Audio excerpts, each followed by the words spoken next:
अगर आज हम इंडियन सिनेमा की बात करें तो अक्सर सबके दिमाग में बॉलीवुड या फिर साउथ के 4 वुड ही आते हैं, लेकिन हमारा भारत सिर्फ इन 4-5 इंडस्ट्रीज तक सीमित नहीं है। हमारे देश में कई ऐसी रीजनल फिल्म इंडस्ट्रीज हैं जिन्होंने अपनी मिट्टी, अपनी भाषा और अपनी संस्कृति को सिनेमा के जरिए जिंदा रखा है। उन्हीं में से एक है ओंडिया फिल्म इंडस्ट्री, जिसे प्यार से लोग ओनलीवुड भी कहते हैं। लेकिन सवाल ये है कि आखिर ओंडिया सिनेमा की शुरुआत हुई कैसे। हमने इससे पहले कन्नड़ इंडस्ट्री पर एक वीडियो बनाया था जिस पर व्यूज तो उतने नहीं मिले, लेकिन उसमें बहुत सारे भाइयों ने कमेंट करे थे अलग अलग इंडस्ट्रीज पर वीडियो बनाने के लिए। So first of all thank you very much हमें इतना प्यार और सपोर्ट करने के लिए।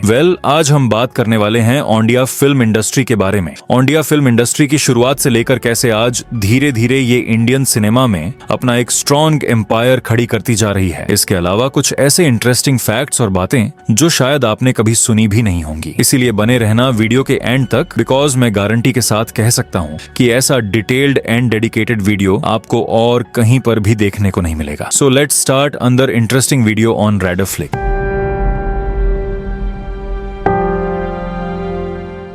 कहानी शुरू होती है साल 1936 से। यही वो साल था जब ओडिशा को ऑफिशियली एक अलग स्टेट का दर्जा मिला। उस दौर में पूरे इंडिया में सिनेमा धीरे धीरे पॉपुलर हो रहा था। हिंदी, बंगाली, तमिल और तेलुगु भाषाओं में फिल्में बननी शुरू हो चुकी थीं, लेकिन ओंडिया लैंग्वेज में अभी तक कोई भी फीचर फिल्म नहीं बनी थी। और यहीं से एंट्री होती है एक ऐसे इंसान की जिसे आज फादर ऑफ ओंडिया सिनेमा माना जाता है, मोहम्मद मोहसिन, जिन्हें लोग प्यार से मोहन सुंदर देव गोस्वामी के नाम से भी जानते हैं। साल 1936 में ही ओंडिया भाषा की पहली फिल्म बनी, सीता विवाह। यही वो फिल्म थी जिसने ओंडिया फिल्म इंडस्ट्री की फाउंडेशन रखी। सीता विवाह बेसिकली रामायण की कहानी पर बेस्ड थी।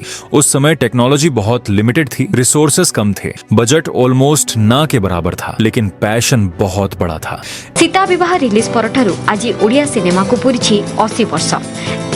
एही अवसरे छाया और प्रतिछाया पक्षरु करा जायछि। इस फिल्म को बनाने का मकसद सिर्फ एंटरटेनमेंट नहीं था, बल्कि ओंडिया भाषा और संस्कृति को स्क्रीन पर लाना था। इस फिल्म के डायरेक्टर थे मोहन सुंदर देव गोस्वामी, और उन्होंने ही इस प्रोजेक्ट को प्रैक्टिकली इम्पॉसिबल सिचुएशन में पॉसिबल बनाया। उस दौर में ना प्रॉपर स्टूडियोज थे, ना प्रोफेशनल एक्टर्स, ना एडवांस्ड कैमरे। सब कुछ ऑलमोस्ट जीरो से शुरू किया गया। थिएटर आर्टिस्ट्स को लेकर फिल्म बनाई गई। गाने, डायलॉग्स, एक्टिंग, सब कुछ बहुत रॉ था, लेकिन वही रोनेस इस फिल्म की सबसे बड़ी ताकत बनी। सीता विवाह रिलीज तो हुई, लेकिन बहुत लिमिटेड स्केल पर। फिर भी इसने एक बहुत बड़ा काम कर दिया। लोगों को ये एहसास दिला दिया कि ओंडिया लैंग्वेज में भी सिनेमा बन सकता है। इसके बाद धीरे धीरे कुछ और फिल्म मेकर्स आगे आए। 1940s और 1950s का दौर ओंडिया सिनेमा के लिए एक्सपेरिमेंटेशन का दौर था। बहुत ज्यादा फिल्में तो नहीं बनती थीं, लेकिन जो भी बनती थीं उनमें ओंडिया कल्चर, माइथोलॉजी और सोशल स्टोरीज को दिखाने की कोशिश की जाती थी। इस शुरुआती दौर के कुछ इंपॉर्टेंट फिल्म मेकर्स थे कल्याण गुप्ता, निताई पालित और धीरा बिस्वाल जैसे लोग, जिन्होंने ओंडिया सिनेमा को सिर्फ जिंदा नहीं रखा, बल्कि उसे आगे बढ़ाने में भी काफी योगदान दिया। 1950s में एक और लैंडमार्क फिल्म आई, ललिता, जिसे ओंडिया सिनेमा की अर्ली सक्सेसफुल फिल्मों में गिना जाता है।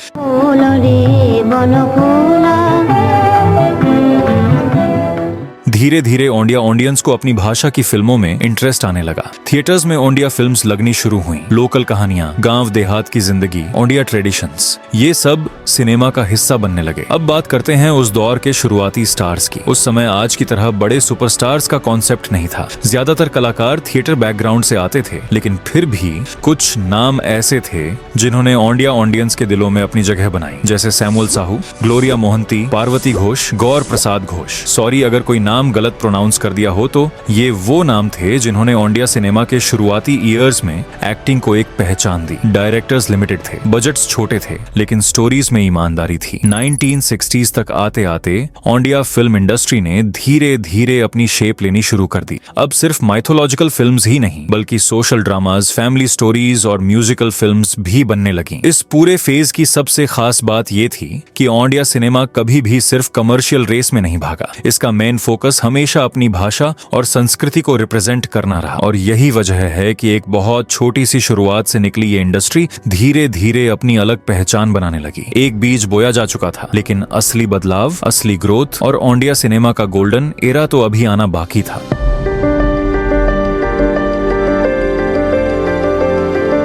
60s का एरा ओडिया फिल्म इंडस्ट्री के लिए असली टर्निंग पॉइंट साबित हुआ। चैप्टर 1 में हमने देखा कि ओडिया सिनेमा की शुरुआत बहुत छोटे लेवल से हुई थी, लेकिन 60s आते आते यह इंडस्ट्री सिर्फ एक कल्चरल मूवमेंट नहीं रही, बल्कि धीरे धीरे एक प्रॉपर एंटरटेनमेंट मीडियम बनने लगी। इसी दौर में ओडिया फिल्मों ने माइथोलॉजी और हिस्टोरिकल सब्जेक्ट से बाहर निकलकर सोशल ड्रामा और फैमिली ओरिएंटेड स्टोरीज पर काम करना शुरू किया। इस दशक की सबसे इंपॉर्टेंट फिल्मों में से एक थी 1960 में आई फिल्म श्री लोकनाथ। इस फिल्म ने ओडिया ऑडियंस को यह भरोसा दिलाया कि ओडिया सिनेमा सिर्फ लिमिटेड लोगों के लिए नहीं, बल्कि मास एंटरटेनमेंट के लिए भी बन सकता है। इसी दौर में निताई पालित और धीर बिस्वाल जैसे डायरेक्टर्स ने लगातार मीनिंगफुल सिनेमा बनाना जारी रखा। 1966 में बनी फिल्म मलजन्हा को ओडिया सिनेमा की पहली टेक्निकली स्ट्रॉन्ग और क्रिटिकली अक्लेम्ड फिल्मों में गिना जाता है। इसे ओडिया फिल्म हिस्ट्री में एक क्लासिक का दर्जा मिला। धीरे धीरे ओडिया फिल्मों में म्यूजिक का इंपॉर्टेंस भी बढ़ने लगा। Odia folk music, classical touch और लोकल फ्लेवर को फिल्मों में जगह मिलने लगी। यही वह दौर था जब प्लेबैक सिंगिंग कल्चर ओडिशा में पॉपुलर होना शुरू हुआ।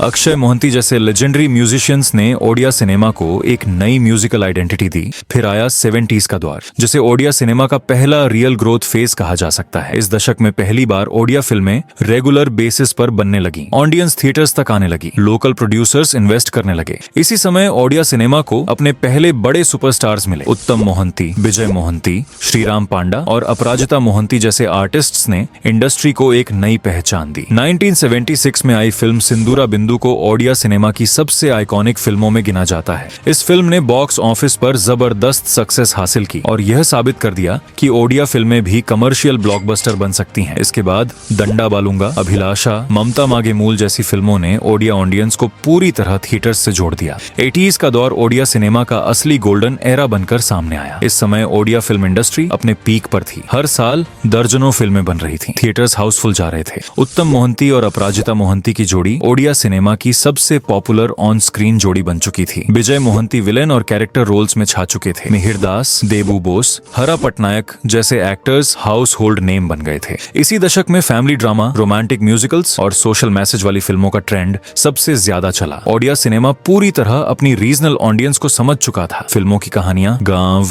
रिश्ते, परंपराएं, मिडिल क्लास लाइफ और ओडिया कल्चर के इर्द गिर्द घूमने लगी। म्यूजिक एल्बम्स हिट होने लगे। ओडिया फिल्मी गाने शादियों, त्योहारों और रेडियो पर बजने लगे। लेकिन 90s आते आते ओडिया सिनेमा के सामने पहली बार असली चैलेंजेस आने शुरू हुए। पूरे इंडिया में बॉलीवुड का डोमिनेशन बढ़ रहा था। सैटेलाइट टेलीविजन और केबल टीवी घर घर पहुंचने लगे थे। हिंदी और साउथ की डब्ड फिल्मों ने ओडिया मार्केट पर असर डालना शुरू कर दिया। इसी वजह से ओडिया फिल्मों का बजट कम होने लगा, एक्सपेरिमेंटेशन घटने लगा और धीरे धीरे इंडस्ट्री एक मुश्किल दौर में चली गई। हालांकि इस दौर में भी कुछ बेहतरीन फिल्में बनी। एक्टर्स जैसे सिद्धांत महापात्रा और अनुभव मोहंती ने ओडिया सिनेमा को नई एनर्जी देने की कोशिश की। सिद्धांत महापात्रा 90s के सबसे बड़े ओडिया सुपरस्टार बनकर उभरे। उनकी फिल्मों ने एक बार फिर ऑडियंस को थिएटर्स की तरफ खींचा, लेकिन ओवरऑल इंडस्ट्री पहले जैसी स्ट्रॉन्ग नहीं रह पाई। 2000s की शुरुआत ओडिया सिनेमा के लिए मिक्स्ड फेज साबित हुई। एक तरफ नए एक्टर्स, नए डायरेक्टर्स और नए सब्जेक्ट्स आने लगे, लेकिन दूसरी तरफ पायरेसी, लो बजट्स और लिमिटेड स्क्रीन्स ने इंडस्ट्री को काफी नुकसान पहुंचाया। मल्टीप्लेक्स कल्चर ओडिशा में उतना डेवलप नहीं हुआ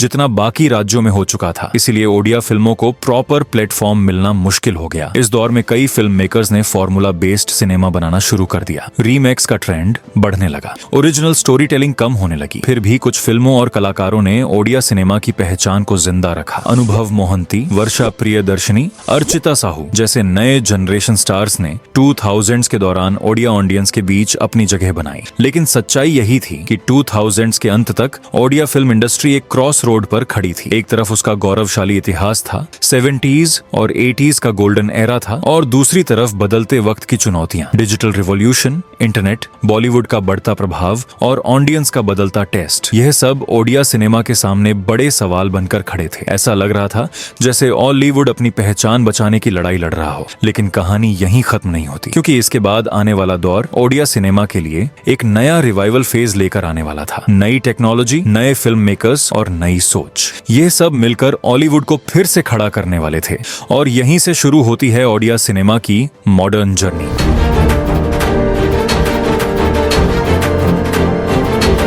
2000 2000 के बाद ओडिया फिल्म इंडस्ट्री ने पूरी तरह एक नया मोड़ लेना शुरू किया। पहले जहां फिल्में ज्यादातर ट्रेडिशनल स्टाइल में बनती थीं, वहीं अब इंडस्ट्री धीरे धीरे मॉडर्न स्टोरी टेलिंग, बेहतर प्रोडक्शन क्वालिटी और नए सब्जेक्ट्स की तरफ शिफ्ट होने लगी। इस दौर में कई नए स्टार्स, डायरेक्टर्स और टेक्नीशियंस सामने आए, जिन्होंने बॉलीवुड को एक नई पहचान दी। सबसे पहले बात करते हैं आज के पॉपुलर ओडिया स्टार्स की।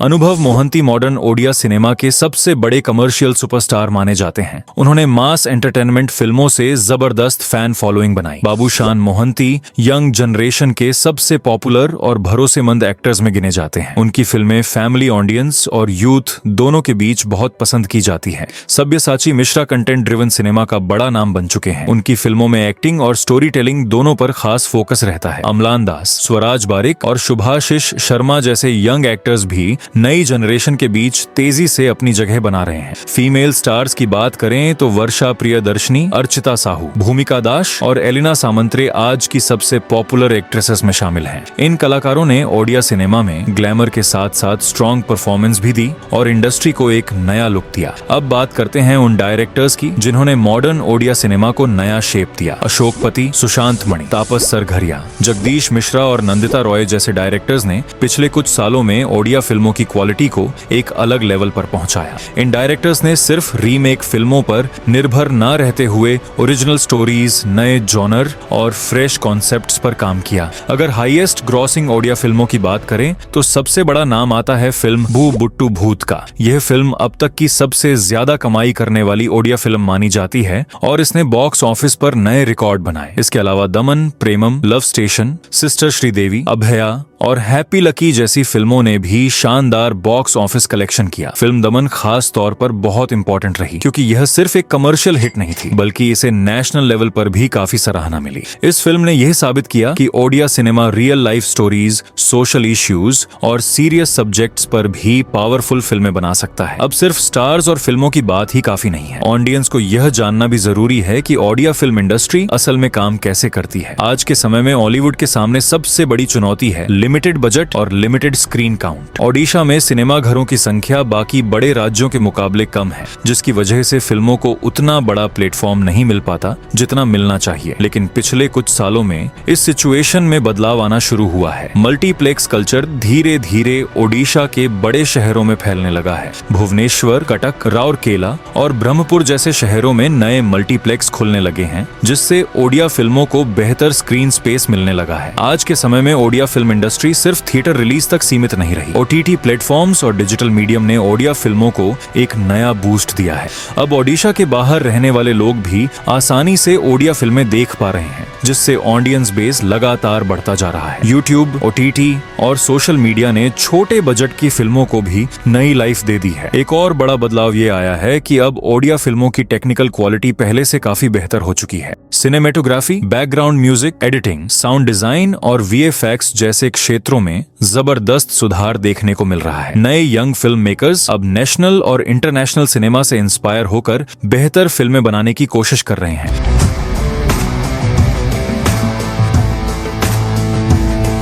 पहले ओडिया सिनेमा ज्यादातर रीमेक्स पर निर्भर रहता था, लेकिन अब ओरिजिनल कंटेंट पर ज्यादा फोकस किया जा रहा है। यही वजह है कि आज की यंग ऑडियंस फिर से ओडिया फिल्मों की तरफ अट्रैक्ट हो रही है। थिएटर्स में ओडिया फिल्मों की डिमांड धीरे धीरे वापस बढ़ने लगी है। म्यूजिक इंडस्ट्री भी ओडिया सिनेमा का एक बहुत बड़ा हिस्सा है।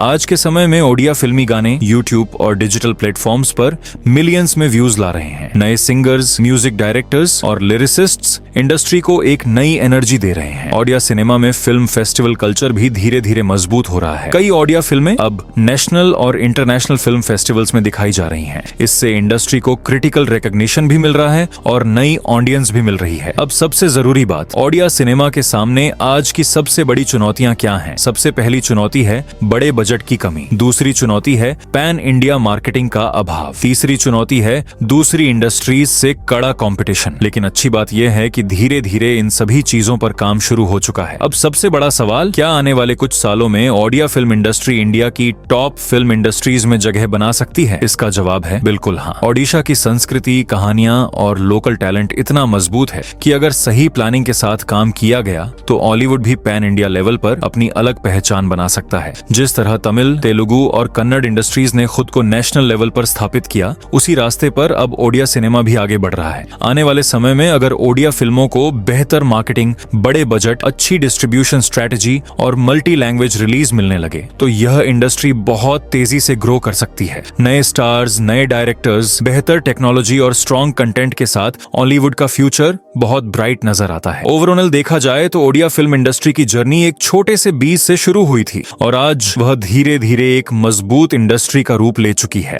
आने वाले कुछ सालों में ये इंडस्ट्री इंडियन सिनेमा के नक्शे पर और भी ज्यादा मजबूती से उभरने वाली है और शायद बहुत जल्द वो दिन भी आएगा जब ओडिया सिनेमा सिर्फ एक रीजनल इंडस्ट्री नहीं बल्कि इंडिया की टॉप फिल्म इंडस्ट्रीज में से एक के रूप में पहचानी जाएगी। वैसे आपको क्या लगता है? कमेंट करके जरूर बताना। सो गाइज, ये था हमारा ओडिया फिल्म इंडस्ट्री पर एक डेडिकेटेड वीडियो। अगर हमारे से कुछ छूट गया हो तो प्लीज माफ कर देना और कमेंट बॉक्स में बता देना ताकि मेरे अलावा और भी लोग वो बातें जान सकें। साथ ही साथ वीडियो कैसा लगा वो भी जरूर बताना। अगर पसंद आया हो तो लाइक करके सब्सक्राइब वाला बटन दबा देना, बिकॉज हमारी इस चैनल पर आपको ऐसे ही इंटरेस्टिंग कंटेंट देखने को मिलते रहेंगे। अगर आप किसी और इंडस्ट्री के बारे में जानना चाहते हो तो कमेंट कर देना। हम पूरी कोशिश करेंगे वीडियो जल्द से जल्द लाने के लिए। तब तक के लिए take care and bye bye.